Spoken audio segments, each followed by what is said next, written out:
কারাবন্দী সাংবাদিকদের জামিন চেয়েছেন দেশের বিভিন্ন গণমাধ্যমে কর্মরত অর্ধশতাধিক সাংবাদিক। তারা বিভিন্ন গণমাধ্যমকে হুমকি ও সাংবাদিকদের হয়রানির প্রতিবাদও জানিয়েছেন।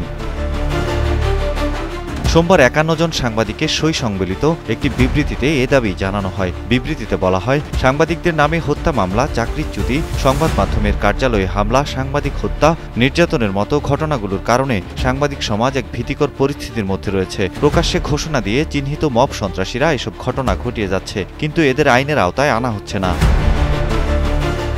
সাংবাদিকদের বিবৃতিতে আরও বলা হয়, গত ১১ মাসে সারা দেশে ঢালাও, হত্যা মামলাসহ নানা হয়রানিমূলক মামলার আসামি করা হয়েছে অন্তত ৪১২ জন সাংবাদিককে। গ্রেপ্তার করা হয় ৩৯ জনকে।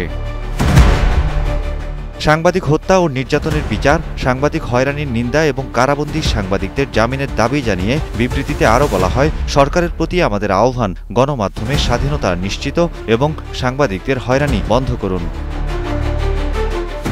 গণমাধ্যমের উপর অযাচিত হস্তক্ষেপ ও সাংবাদিকদের হুমকির ঘটনার তীব্র নিন্দা ও প্রতিবাদ জানিয়েছেন বাংলাদেশ ফেডারেল সাংবাদিক ইউনিয়ন বিএফএজে এবং ঢাকা সাংবাদিক ইউনিয়ন ডিওএজের শীর্ষ নেতারা। এক বিবৃতিতে তারা বলেন, স্বৈরাচারী শাসনের বিরুদ্ধে জুলাই অভ্যুত্থানের অন্যতম লক্ষ্য ছিল বাক স্বাধীনতা পুনরুদ্ধার। অথচ সেই চেতনা থেকে সরে এসে আন্দোলনের অগ্রসেনাদের কেউ কেউ আজ সাংবাদিকদের বিরুদ্ধে বিষোদ্গার করছেন।